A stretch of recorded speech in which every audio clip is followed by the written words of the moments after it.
دو باتیں آخری اس درس کے بعد وہ میں آپ کے گوش گزار کرنا چاہتا ہوں۔ ایک تو بات یہ ہے کہ اکثر لوگ جو سوالات میری ذات کے متعلق کرتے رہتے ہیں تو میں ان کا جواب نہیں دیتا۔ جہاں پر اس طرح کہ 2-4 دفعہ میں نے اس پوری زندگی کے اندر جو جوابات دیے ہیں تو ان کا مقصد بھی یہ نہیں تھا، یعنی دیکھیں نا، جواب دینا کوئی منع نہیں ہے، کوئی منع نہیں ہے۔ بہرحال میں نے اس وجہ سے اس چیز کو چھوڑ دیا کہ جواب جس وقت بندہ دیتا ہے نا تو اپنی ذات ڈسکس ہوتی، بندہ میں کے اندر شروع ہو جاتا ہے، میں نے اس طرح کیا تھا، میں نے اس طرح کیا تھا، میں نے اتنا پڑھا تھا، میں نے اتنے فتوے دیے تھے، میں نے یہ کیا تھا، میں نے یہ کیا تھا، تو اس کے اندر ایک تکبر آ جاتا ہے اور بندہ اس کے سارے معاملات اپنی طرف کیا منسوب کرتا ہے، اپنی طرف، حالانکہ یہ ساری باتیں اللہ تعالیٰ کا خاص فضل ہے۔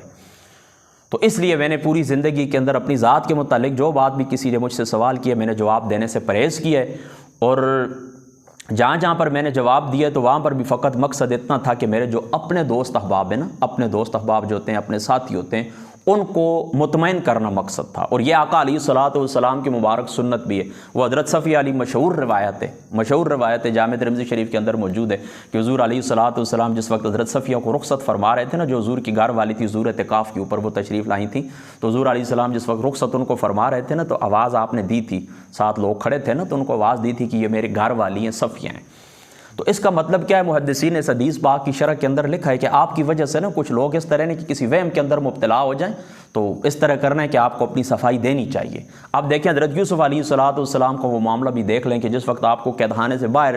لے جایا جا رہا تھا، آپ کو حکم ہوا کہ آپ باہر نکل آئیں، تو آپ نے کیا فرمایا تھا کہ جائیں پہلے ان سے پوچھیں، ان خواتین سے جنہوں نے حضرت یوسف علیہ الصلوۃ والسلام کی ذات اقدس کے اوپر وہ معاملات کیے تھے، کہ حضرت یوسف علیہ الصلوۃ والسلام کی ذات اقدس جو ہے حضرت زلیخا کی طرف یا عزیز مصر کی جو وہ تھی نا اس کی طرف آپ مائل ہو گئے تھے، یا ان کی طرف آپ کی محبت تھی وغیرہ وغیرہ، تو آپ نے کیا فرمایا تھا؟ آپ نے فرمایا کہ قید خانے سے میں تب باہر آؤں گا کہ پہلے جائیں ان خواتین سے پوچھے جو کچھ کہا تھا وہ سچ ہے یا غلط ہے۔ تو بات اس طرح کہ اپنی صفائی پیش کرنا یا اپنی صلاحیت کا اظہار کرنا یہ کوئی منع نہیں ہے، ٹھیک ہے، شریعت کے اندر باقاعدہ اس کی اجازت موجود ہے، اخلاقی لحاظ سے، عملی لحاظ سے، اخلاقی لحاظ سے، عقلی لحاظ سے، یعنی عقل اور نقل دونوں اس کے اوپر دلائل موجود ہیں، عقلی بھی اور نقلی بھی، کہ اپنی صفائی آپ دے سکتے ہیں، تہمت سے لوگوں کو بچا سکتے ہیں اپنے دوستوں کو مطمئن کرنے کے لیے۔ تو میں نے بھی اسی طرح کیا کہ جہاں پر 2-4 دفعہ میں نے یہ باتیں کی ہیں تو صرف اور صرف اپنے دوستوں کو مطمئن کرنے کے لیے کہ جو لوگ دیکھیں نا ساتھ چل رہے ہیں نا تو وہ مجھے ایک دیندار شخص سمجھ کر ہی ساتھ چل رہے ہیں، اور وہ کہتے ہیں کہ آپ ہماری رہنمائی کرنے والے ہیں، آپ ہمارے دوست ہیں، آپ ہمارے، تو بات اس طرح ہے کہ ان لوگوں کو مطمئن کرنے کے لیے میں نے چند دفعہ یہ باتیں کی ہیں۔ بہرحال ابھی میں نے اس چیز کے اوپر انتہائی تقریباً 5-7 دن پہلے غور کیا، میں نے کہا کہ دیکھیں جو کچھ بھی اگر دیکھیں نا کوئی شخص بھی آپ کے پاس کوئی صلاحیت موجود ہے نا، کوئی بھی بولنے کی صلاحیت آپ کے پاس موجود ہے، اللہ تعالیٰ نے آپ کو علم عطا فرمایا، کچھ لکھنے کی صلاحیت آپ کے پاس موجود ہے، اسی طریقے سے کوئی IT کا شعبہ ہے، کوئی بھی دنیا کا کوئی شعبہ ہے، کوئی صلاحیت بھی مہارت آپ کے پاس موجود ہے، تو یہ ہمارے گاڈ گفٹڈ ہے، یعنی اللہ تعالیٰ کی عطا ہے۔ تو جب اللہ تعالیٰ کی عطا ہے، اللہ تعالیٰ نے عطا فرمائی ہے، تو انسان کیوں ان کی طرف اپنی نسبت کر کے تکبر کے اندر مبتلا ہو جائے اور میں کرتا پھر اور اپنی طرف یعنی اللہ تعالیٰ کے فضل کو بھول جائے، اس اللہ تعالیٰ کی طرف نگاہ نہ ہو کہ یہ عطا فرمانے والا اللہ تعالیٰ کی ذات اقدس ہے، جس وقت چاہے مجھ سے چھین لے۔ مجھے اللہ تعالیٰ نے یہ ڈیوٹی، یہ خدمت سپرد کی ہے، میں اس کے اوپر اللہ کا شکر ادا کروں کہ میں اس کے اوپر تکبر کروں اور اپنی ناموری چاہوں، اپنی شہرت چاہوں، تو اللہ تعالیٰ کیا ہے؟ اللہ تعالیٰ قادر قدیر غنی عن العالمین ہے۔ اللہ تعالیٰ اس طرح کہ آپ کا راستہ چھوڑ دے، یعنی آپ کو ہٹا دے، آپ کی جگہ کسی دوسرے کو منتخب کر لے۔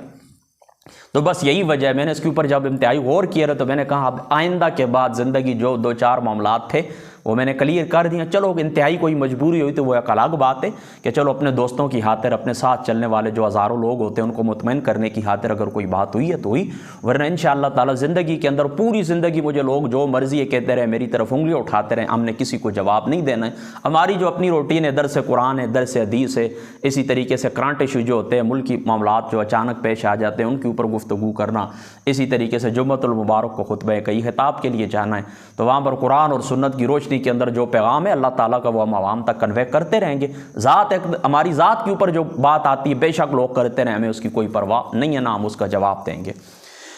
اسی کے ضمن میں آپ کو ایک بات اور بھی بتا دوں، یہ میں انا میں نے یہ کیا، میں نے اس کی ایک بات میں آپ کو بتا دوں۔ دیکھیں درود شریف کے متعلق اجماع ہے اس بات کے اوپر کہ اس دعا کو اللہ تعالیٰ ہر صورت کے اندر قبول فرماتا ہے، یعنی درود شریف آپ حضور کی ذات اقدس کو پڑھتے ہیں نا، تو ہمارے علماء اہل سنت کا اس باب کے اندر اجماع ہے کہ درود شریف ہر صورت اللہ کی بارگاہ میں قبول ہوتا ہے۔ اس لیے حضرت سلیمان دارانی صاحب رحمۃ اللہ تعالیٰ علیہ آپ کا قول ہے، فرماتے ہیں کہ جس وقت آپ درود شریف پڑھتے ہیں نا اور ساتھ دعا کرتے ہیں تو وہ دعا ضرور قبول ہوتی ہے۔ اب یہ ایک الگ بات ہے کہ وہ اس طرح کہ وہ دعا جو قبول ہوتی وہی چیز آپ کو اللہ تعالیٰ نے عطا فرما دی، یا اس کے بدلے اللہ تعالیٰ کی ذات اقدس نے اتنا اشارہ آپ سے دور کر دیے، وہ تو ہم نہیں جانتے، یا پھر وہی دعا ذخیرہ کر کے اللہ تعالیٰ کی ذات اقدس نے آخرت کے لیے رکھ لیے۔ یہ ایک الگ بات ہے، آپ کو اس کا اثر نظر آئے یا نہ آئے۔ آپ کو کیا پتہ ہے کتنی ہزاروں بلائیں روز انسان کے ارد گرد پھرتی رہتی ہیں، انسان کے راؤنڈ اباؤٹ جو انسان کے ہزاروں بلائیں ہوتی ہیں، تو وہ دعا اللہ تعالیٰ کی ذات اقدس نے، آپ نے ایک گھڑی طلب کی تھی، ایک موبائل طلب کیا تھا، ایک مکان طلب کیا تھا، کوئی رہائش طلب کی تھی، وہ آپ کو نہیں ملی، اور اس کے بدلے اللہ تعالیٰ کی ذات اقدس نے دوسری اس سے کئی گنا زیادہ مصیبت اللہ تعالیٰ نے دور کر دی ہے، یا پھر اللہ تعالیٰ کی ذات اقدس نے وہ دعا تمہاری آخرت کے لیے رکھ دی ہے، یا پھر وہی چیز جو آپ نے طلب کی ہے وہ اللہ نے عطا کر دی ہے۔ ٹھیک ہے، اللہ تعالیٰ کی ذات اقدس ہماری جو مسئلے ہیں نا ہم سے زیادہ جانتے ہیں، تو پھر کیا ہوتا ہے، اللہ تعالیٰ کی ذات اقدس کے علم کے اندر ہے یہ بات، اس بندے کو اس چیز کی کب ضرورت، اس کے لیے کب مناسب ہے۔ ابھی دیکھیں نا، میں آپ کو اپنی بات بھی بتاتا ہوں، کچھ چیزیں میں نے اللہ کی بارگاہ سے طلب کی تھیں، تقریباً کتنے کم و بیش 11-12 سال پہلے۔ اب وہ ساری چیزیں اب یوں سمجھے کہ یہ باہر دروازے کے اوپر کھڑی ہیں، دستک دے رہی ہیں کہ ہمیں وصول کرانے، لیکن اب میری طبیعت نہیں، عمر گزر چکی، اب ان چیزوں کی مجھے نہیں ضرورت۔ تو یہ اللہ تعالیٰ کی بات کرنے کا مقصد کیا ہے کہ حضرت امام سلیمان دارانی صاحب رحمۃ اللہ تعالیٰ علیہ آپ کیا کہتے ہیں، آپ فرماتے ہیں کہ جب بھی دعا کرو نا درود شریف کے ساتھ کرو۔ کیوں کہ درود شریف اللہ کی بارگاہ میں ہر صورت پہنچتا ہی پہنچتا ہے، درود شریف ہر صورت قبول ہوتا ہی ہوتا ہے۔ تو اب اس کے ساتھ جو دعا جاتی ہے نا، تو اللہ تعالیٰ کی ذات اقدس کی یہ شان کریمی کے خلاف ہے کہ اللہ تعالیٰ کی ذات اقدس درود کو قبول کر لے، اور ساتھ تو نے جو دعا بھیجی اللہ تعالیٰ اس دعا کو کیا کر دے، واپس بھیج دے۔ امام سیوطی نے خصائص کبریٰ کے اندر یہ روایت نقل کی ہے کہ اللہ تعالیٰ کی ذات اقدس، حضور کی ذات اقدس کے اوپر درود پڑھنے والے کی 100 حاجتیں پوری فرماتا ہے، جس میں سے 70 حاجتیں آخرت کی ہیں اور 30 حاجتیں دنیا کی ہیں، 30 حاجتیں دنیا کی ہیں۔ تو یہ سلیمان دارانی صاحب کیا فرماتے ہیں کہ پھر جس وقت اس طرح نا کہ اللہ کی ذات اقدس میں تمہارا درود کے ساتھ دعا جاتی ہے نا، تو اس طرح نہیں ہوتا کہ اللہ تعالیٰ کی ذات اقدس درود کو رکھ لیں اور آپ کی دعا واپس کر دیں، یعنی ایک خط کے اندر ہی دونوں چیزیں گئی ہیں نا، تو اللہ تعالیٰ تک پہنچ گئی ہیں، تو اللہ تعالیٰ کی ذات اقدس پھر دونوں کو ہی قبول فرماتا ہے۔ تو اب سوچنے کی پتہ ہے بات کیا ہے، سوچنے کی بات یہ نا کہ یہ دعا کیوں قبول ہوتی ہے، یعنی جو درود شریف ہے یہ بھی ایک عبادت ہے نا، یہ ہر صورت کے اندر کیوں قبول ہوتا ہے، باقی بھی تو عبادت ہے نا، یعنی درود شریف جس طرح عبادت ہے باقی بھی عبادت ہے نا، نماز عبادت ہے، روزہ عبادت ہے، حج عبادت ہے، صدقہ، یہ ساری چیزیں، تو ان کی قبولیت کی کوئی گارنٹی نہیں ہے، یعنی اس بات کے اوپر تو اجماع نہیں ہے نا کہ ہر صورت اللہ قبول کرے ہی کرے، اللہ تعالیٰ قبول کرے، اللہ تعالیٰ کی ذات اقدس نہ قبول کرے، قبول کرے اللہ تعالیٰ کی مرضی، نہ قبول کرے اللہ تعالیٰ کی مرضی۔ لیکن درود شریف یقینی قبول ہوتا ہے، کیوں؟ فرق کیا ہے؟ فرق یہی ہے میرے دوست، میرے بھائی، یہ بات آپ نے یاد رکھنی ہے، فرق یہ کہ باقی جتنی بھی عبادات ہیں نا ان کے اندر آپ کیا کہتے ہیں، ان کے اندر آپ کہتے ہیں کہ میں نے نماز پڑھی ہے، میں نے روزہ رکھا ہے، میں نے حج کیا ہے، میں نے صدقہ کیا ہے، میں نے خطاب کیا ہے، میں نے درس دیا ہے، میں نے یہ کیا، یہ میں کرتے ہیں نا آپ ساری نا، یہ میں والی بات ہے نا، ہے کہ نہیں؟ میں لیکن جس وقت آپ درود بھیجتے ہیں کیا کہتے ہیں؟ اللہم صلی علی سیدنا محمد، یعنی اے اللہ تو بھیج ذات مصطفیٰ کے اوپر درود، تو نازل فرما ذات مصطفیٰ کے اوپر رحمت اور برکت ہے۔ تو یہاں پر درود شریف کے اندر یہ نا آپ اپنی طرف نسبت نہیں کرتے، یہاں پر آپ کہتے ہیں اللہ تعالیٰ تو بھیج، یہاں پر یعنی میں والی بات نہیں ہے، یہاں پر اللہ اے میرے پاک پروردگار تو ہی ہے، تو رحمت نازل فرما، تو صلوات نازل فرما حضور کی ذات اقدس کے اوپر۔ تو یاد رکھیں زندگی کے اندر یہ بات پکی، جہاں پر آپ اپنے آپ کو منفی کریں گے نا، جہاں پر اپنے آپ کو آپ ڈیلیٹ کریں گے نا، انشاءاللہ تعالیٰ آپ یوں سمجھے کہ آپ وہاں پر پلس ہو گئے، آپ وہاں پر جمع ہو گئے اور آپ کی منزل آگے کی طرف شروع ہو گئی۔ اور جہاں پر آپ اپنی ذات کو درمیان کے اندر لے آئیں گے اور میں کریں گے، تو یاد رکھیں یہ میں والی بات اللہ تعالیٰ کی بارگاہ کے اندر قابل قبول نہیں ہے۔ اپنی پیدائش کے اوپر، اپنی ابتدا کے اوپر بھی غور کریں اور اپنی موجودہ زندگی کے اوپر بھی غور کریں، پھر اس کے بعد جو کچھ آپ کے ساتھ ہونا ہے اس کے اوپر بھی غور کریں کہ جس وقت آپ کی آنکھ بند ہو جانی تو کیا چیز ہو، ایک پانی سے اللہ تعالیٰ کی ذات اقدس نے تجھے ایک پورا وجود عطا فرما دیا، خاک سے تیرا خمیر اٹھائے اور تو کیا کرتا ہے اللہ تعالیٰ کی ذات اقدس کے سامنے، خدا تعالیٰ کی ذات اقدس نے جو صلاحیتیں تجھے عطا فرمائی ان کے اوپر تو اتراتا ہے، ان کے اوپر تو تکبر کرتا ہے، تیرا اپنا کچھ ہے ہی نہیں، سب کچھ اللہ تعالیٰ کی ذات اقدس کی عطا ہے۔ تو بات کرنے کا مقصد یہ نا کہ ان وجوہات کی بنا کے اوپر بس میں عام لوگوں کو بھی یہی کہتا ہوں جہاں تک میری آواز جا رہی ہے کہ جو کچھ کرنا ہوتا ہے تم نے اللہ تعالیٰ کی رضا کی خاطر کرنا ہوتا ہے، اگر آپ کا مقصد واقعی دین کی خدمت ہے، آپ کا مقصد واقعی اللہ تعالیٰ کی ذات اقدس کا قرب پانا ہے، اور آپ کا مقصد واقعی یہی ہے کہ ہم جہنم سے بچ جائیں اور جنت کے اندر داخل ہو جائیں، تو یاد رکھیے یہ میں کرنا چھوڑ دیں۔ جب کرنا اللہ تعالیٰ کی رضا کے لیے، تو پھر کیا ہے کسی کو چیلنج دینا، کیا ہے کسی کے ساتھ مقابلے کرنا، اور کیا ہے کسی کے مقابل کھڑے ہو جانا کہ تو نے اتنا کیا، میں نے اتنا کیا۔ ابھی یہاں پر چند علماء ہیں، یہاں پر راول پنڈی، لاہور اور کراچی کے ان چند علماء کی میں نے گفتگو سنی ہے نیٹ کے اوپر، اور انہوں نے ایک دوسرے کے خلاف جو طوفان بدتمیزی برپا کی ہے، جس طرح وہ دوسری مخلوق ہوتی ہے نا، اللہ کی میں اس کا نام نہیں لیتا، وہ روٹی کے اوپر جس طرح شکار کے اوپر نہیں لڑ پڑتے ہیں، اس طرح یہ آپس میں مولوی اس دور کے اندر لڑ رہے ہیں، اور چھوٹی چھوٹی باتوں کے اوپر۔ تو وہاں پر صاف ایک جاہل، بالکل کٹر جاہل آدمی بھی جس وقت ان کی گفتگو سنتا ہے نا، تو اس کو یہ بات معلوم ہو جاتی ہے کہ یہ جو لوگ آپس میں لڑ رہے ہیں نا، ان کا تعلق دین کے ساتھ نہیں ہے، اللہ کی رضا کے ساتھ نہیں ہے، رسول پاک صلی اللہ تعالیٰ علیہ وآلہ وسلم کی خوشنودی اور رضا یہاں پر مقصود نہیں ہے۔ ان کا مقصد ہے اپنے آپ کو اونچا کرنا، ناموری چاہنا، شہرت چاہنا، اپنا نام بڑھانا، اپنے کارکن بڑھانا، اپنے فالورز بڑھانا۔ جاہل سے جاہل آدمی ہے، چلو میں نے تو 2 لفظ پڑھے ہیں نا، چلو 10-12 سال گزر ہی گئے ہیں نا اس فیلڈ کے اندر، جاہل آدمی بھی وہ سمجھ جاتا ہے۔ تو یاد رکھیں انہوں نے جو کچھ کیا دین کی خدمت۔ مجھے کئی لوگوں نے سوال کرتے ہیں کہ آپ نے کیا کیا، میں نے کہا چلو یار میں نے کچھ بھی نہیں کیا، میں مانتا ہوں، لیکن میں نے دین کو نقصان بھی کوئی نہیں دیا ہے۔ میری کوئی ایک تقریر، ایک تحریر آپ مجھے بتا دیں، کسی کو چیلنج کیا ہو، کسی کے ساتھ مقابلہ کیا ہو کہ تو نے یہ کیا اور میں نے یہ کیا، اس طرح کی کوئی بات، کسی کی بدتمیزی،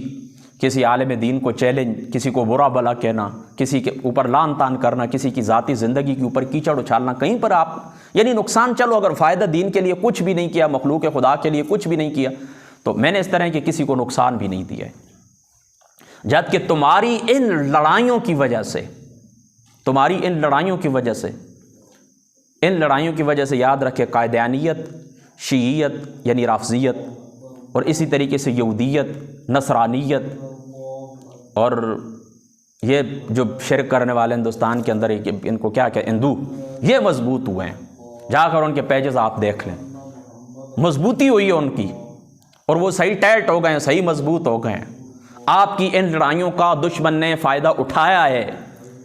40% تو شیعہ ہماری آنکھوں کے سامنے، میری آنکھوں کے سامنے، چھوٹی سی میری عمر ہے، میں نے دیکھا ہے کہ ہمارے اہل سنت سے لوگ نکل کر شیعہ ہو گئے۔ چلو نام نہادی صحیح، میں نہیں کہتا کہ وہ شیعوں والے عقائد، لیکن ان کے ساتھ ان کا بیٹھنا اٹھنا، مجلسیں اور سارے معاملات شروع ہو گئے انہی کی طرح۔ چلو اپنے آپ کو وہ مارنا، زخمی کرنا، پیٹنا وہ کرتے ہیں، مجھے پتہ ہے۔ 40% میں اپنی گارنٹی کے ساتھ آپ کو کہتا ہوں کہ لوگ رافضی ہو گئے، ناسبیت کی طرف بھی گئے، ناسبیت کا، خارجیت کا اثر بھی لوگوں نے پکڑا ہے، لیکن شیعیت کا اثر لوگوں نے زیادہ پکڑا ہے۔ اور اب میں آپ کو اس بات کی گارنٹی دیتا ہوں کہ اگر یہ لوگ علماء اسی طرح آپس میں لڑتے رہے، اسی طرح ایک دوسرے کے اوپر کیچڑ اچھالتے رہے، تو یاد رکھیں آنے والے 10 سالوں کے اندر، میری یہ بات لکھ لیں، آج 2023 اکتوبر کی، آج کتنی تاریخ ہے؟ 17؟ اچھا 18 تاریخ ہے آج اکتوبر کی 2023، ربیع الثانی شریف کی 3 تاریخ ہے، 1445 ہجری ہے، تیسری شب ہے، بدھ کی شب ہے۔ میری یہ بات لکھ لیں، آنے والے 10 سالوں کے اندر، یعنی 2033 تک آپ دیکھ لینا کہ تمہاری جو اولادیں ہیں مسلمانوں کی، یہ 40% ملحد ہو جائیں گی، الحاد کی طرف چلی، ایتھیسٹ جس کو کہتے ہیں، اللہ کی ذات اقدس کے بارے میں ہی مشکوک ہو جانا کہ اللہ تعالیٰ ہے یا نہیں، یہ کائنات خود بخود نیچر کے قوانین کے تحت چل رہی ہے یا واقعی اللہ تعالیٰ کی ذات اقدس نے، یہ اس طرح ہو جائے گا، لکھ لیں آپ میری یہ بات۔ اور ابھی بھی جو نقصان ہوا ہے نا، وہ میری آنکھوں کے سامنے، ابھی موجودہ تقریباً 2 یا 3 مہینے پہلے میں نے ایک رپورٹ پڑھی تھی، انٹرنیشنل رپورٹ، اس کے اندر انہوں نے کہا کہ اتنے %، اب مجھے وہ کریکٹ الفاظ یاد نہیں ہیں، بہرحال میرے پاس اس وقت جو لوگ بیٹھے ہوئے تھے نا، میں اوپر لائبریری کے اندر بیٹھا ہوا تھا، وہ رسالہ میرا ماہنامہ آتا ہوتا ہے، میرے چونکہ اتنا افضل نہیں ہے، میں کئی دوستوں کو پہلے بھی بتا چکا ہوں، ناراض نہ ہوا کریں، تو اس وہاں پر میں نے کہا دیکھیں یہ اتنے % کہہ رہے ہیں کہ اس سال الحاد کے اندر اضافہ ہوا ہے، ملحدین۔ تو میری پھر یہ گزارش ہے، جہاں تک میری آواز جا رہی ہے، کہ ان باتوں کو چھوڑیں، اپنے آپ کو اللہ کے سامنے پیش کریں، اپنے آپ کو اللہ کے قرآن کے سامنے، رسول اللہ کی سنت کے سامنے پیش کریں، اور مٹی ہو جائیں، اپنے آپ کو خاک کے اندر ملا دیں، جس طرح اللہ تعالیٰ کی رضا ہے اس کے اوپر چلیں۔ کوئی 1000 دفعہ آپ کو کہتا ہے، یہ دیکھیں علماء کی زبان پھس لی ہے انہوں نے ایک دوسرے کے خلاف، یہ اس طرح نہیں ہو سکتا یار جیب سے بندہ فون نکالے اور پوچھے ہاں حضرت آپ کی یہ تقریر سنی، آپ سے اس طرح ہے کہ واقعی آپ کی یہ الفاظ بولیں، تو وہ ہے اس طرح۔ باقی وہ اگر کہیں ہاں میں نے ٹھیک کیا ہے اور میں نے بولے تو چلو پھر بندہ اس کے اوپر گفتگو کرتا ہے کہ ہاں یار یہ فلاں شخص ہے، اس نے یہ بات کی اور یہ بات شرعن درست نہیں ہے، اس کی یہ دلیل درست نہیں ہے، بس اتنا کر دیں۔ استدلال کی غلطی آپ بتائیں، اس سے زیادہ تو آپ کا حق بھی نہیں بنتا۔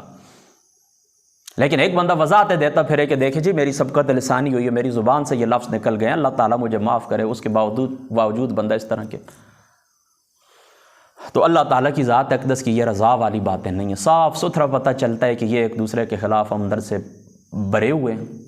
اور ایک دوسرے کو کاٹ کھانے کے لیے ایک دوسرے کے یہ وہ کیا کہتے ہیں کہ اس لیے امام ابن عبد البر رحمۃ اللہ تعالیٰ علیہ کی آپ کتاب العلم کو آپ اٹھا کے پڑھیں، وہاں پر آپ کو سمجھ آئے، امام غزالی کے احیاء العلوم کو پڑھیں، اور اسی طریقے سے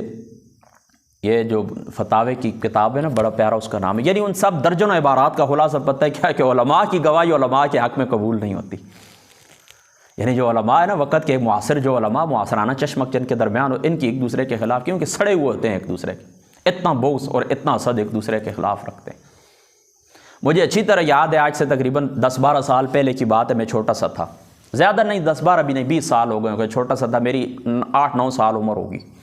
8-9 سال میری عمر۔ اس وقت ہم نعتیں پڑھتے تھے، یہی مسجد تھی، یہاں پر بھی پڑھتے تھے، کئی محفل ہوتی تھی، والد صاحب کے پاس ربیع الاول شریف کی محفل ہوتی تھی، رمضان اور مبارک کا ارد گرد، ہمارے چھچ کے ارد گرد جو نا دیہاتیں مختلف وہاں پر ختم ہوتے ہیں نا، تو اس وقت تو اس طرح ہوتا تھا، باقاعدہ دعوت نامے آتے ہوتے تھے، آج تو چلو نیٹ کا دور ہے، تو دعوت نامے آتے ہوتے تھے، نام ایک ایک کا لکھا ہوتا تھا، پھر سب کو وہ خطوط دیے جاتے تھے، دعوت نامے دیے جاتے تھے، پھر گاڑی والے کو فون کیا جاتا تھا کہ گاڑی، یہ تقریباً 20-25 سال پہلے کی بات کر رہا ہوں، تو نعت اس وقت میں بھی پڑھتا ہوتا تھا۔ تو اس وقت اس طرح میں جب بھی نعت پڑھنے کے لیے کھڑا ہوں تو کچھ لوگوں کو آج بھی میں ان کو تکلیف ہو جاتی تھی نا، تو ان کو اور کچھ نہیں آتا تھا، تو کہتے ہیں بس دعا کریں جی یہ نعت پڑھتے ہیں نا، اللہ تعالیٰ ان کو، نعت خوان تو یہ بن گئے، اللہ تعالیٰ ان کو عالم بھی بنائے، اللہ تعالیٰ کیا کرے ان کو عالم بھی بنائے۔ تو اب دیکھیں ان کا ایک یہ بغض تھا، یعنی مطلب یہ ہے کہ صرف خوش نعتوں سے کیا ہوتا ہے، کچھ بندہ بہترین کامیابی ہے کہ بندہ کچھ 2 لفظ پڑھ لے۔ اب خدا کی ذات اقدس کے کو سامنے رکھ کے میں کہ تو یہ میرے سامنے مشکات شریف حدیث پاک کی کتاب کھلی ہوئی ہے، جس وقت میں نے اس طرح کیا ہے نا کہ میں نے علم دین پڑھ لیا ہے یا پڑھنا شروع کیا، اسی کے دوران میں نے خطابات بھی شروع ہو گئے تھے میرے 2009 کے اندر، میں نے پڑھنا شروع کیا تھا 2009 کے اندر، اسی مسجد کے اندر ہمارا بہت بڑا پروگرام ہوا تھا ختم قرآن کا، تو میں نے شروع کر دیا نا، پہلے پروگرام کا ہی انہوں نے بائیکاٹ کیا اور آنا میرے ساتھ بولنا اٹھنا بیٹھنا مجلس سے ہی برخاست کو، وہ کہتے ہیں یہ کیا چیز ہے، ہماری اتنی عمریں ہو گئی ہیں، داڑیاں سفید ہو گئی ہیں، ہم نیچے بیٹھے اور یہ ممبر کے اوپر بیٹھے، سب نے میرے ساتھ تعلق چھوڑا۔ اور آج بھی آپ لوگ جانتے یہ تو ابھی میں نے وصیت نامہ لکھ کے وہ یسرا کو واٹس ایپ کر دیا ہے نا، انشاءاللہ تعالی زندگی رہی ہے کبھی بھی منظر عام کے اوپر لاؤں گا باتیں کہ آپ میرا تعلق کس کے ساتھ کتنا باقی رہ گیا ہے۔ بہرحال اللہ تعالیٰ حضر کر کے کہتا ہوں مسجد کے اندر ہو خدا، کسی کے ساتھ میرا کوئی ذاتی دشمنی نہیں ہے، بس یہی ہے جو کچھ میں کہتا ہوں میرے نظریات، حضرت پیر نصیر الدین صاحب نصیر رحمۃ اللہ تعالیٰ آپ جس طرح فرمایا کرتے تھے، یہ میرے والدین ہیں، میری پراپرٹی لے لیں، میرے رشتہ دار ہیں، میرا سب کچھ دولت پیسے ان کے لیے حاضر ہے، لیکن جہاں پر بات شریعت کی آئے گی میں ڈٹ کے کھڑا ہو جاؤں گا۔